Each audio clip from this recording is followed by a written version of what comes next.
And we're back with another Tuesday. Happy Tuesday, everybody. If you have been a long follower or a long-ish follower of Compass Construction, you may be familiar with Tipsy Tuesdays.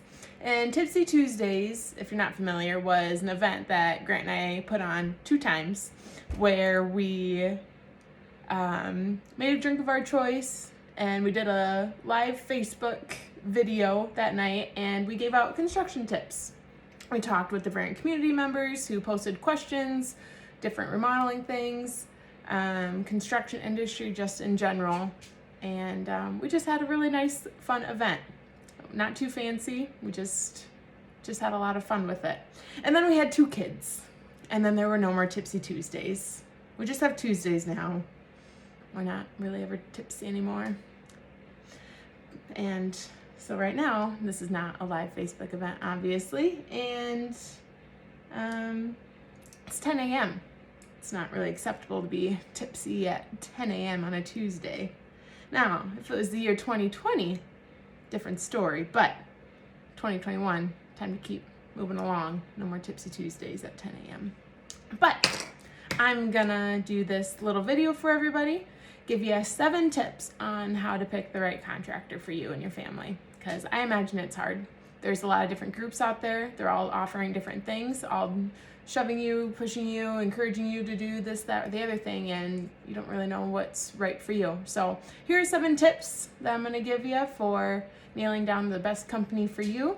And then I also have a document that I'd like to share. It's kind of like a scorecard that you can, while you're talking with your contractor, you can kind of grade the importance of a certain feature to you and rate your contractor with how you felt they met your needs that way. So I'll share that with you guys. I think it's a really nice tool. So my first tip, ask around your friends, coworkers, get their opinion or past experiences that they've had working with a contractor, and see what they liked, who they liked. Now, take their information, but also make sure it's going to fit for what you need and what you want and the type of project that it was, because that will reflect heavily on how that contractor is going to fit your needs. Second tip, interview. So that document I just shared, that kind of remodeler's contractor scorecard. Talk to them, get to know them, what their process is like. Just don't dive in head first without a good plan and without knowing each other really well, because oftentimes remodels, extensive remodels, they take more than 4 weeks. So they're going to be in your home a lot, so you want to make sure that you're going to work well together and that they're a good fit for you. It's important. Be realistic about availability. Schedules, especially now with the product availability and getting a good plan in place and design, it takes a long time. So it's not fair to ask of someone to be at your project in 4 weeks, 8 weeks. It takes a long time. Sometimes for a well thought out and planned design, it takes longer to plan the project than it does to actually do the construction work. So keep that in mind when you're thinking about when you want to remodel, time of year, that kind of thing. Who will do what? Ask who will do what.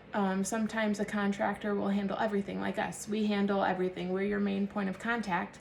And other contractors, they just want to do the work that's requested of them, and kind of the homeowner acts as the GC, the general contractor. And there are certain situations where that can work, and other times where it shouldn't work out like that, just for project, just making sure that your project goes smoothly and no kinks and that kind of thing. Different contractor types, I touched on that a little bit. We're a general contractor for residential remodeling right now, and there are other contractors who want to be viewed more as a handyman. They do odd jobs here and there. So get to know your contractor that you're talking to and see what needs to fit for your project. Online reviews. Everybody knows you get honest reviews online. So take a look at those, see if they have any, get feedback from other people.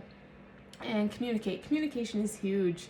Like I said, projects, they can vary from 4 weeks to months on end. So it's really important that you know your contractor, how the process is going to go, and learn what next steps, and just have a really clear expectation of what lies ahead, so that way you're not surprised by anything. So those are a few tips. Take a look for that document that I'm going to share. If you're thinking about a remodel and you're talking to different contractors, go through that, really think about things, and do some research on your own end. So I hope you enjoyed my Tipsy Tuesday with just some tips. Have a good Tuesday.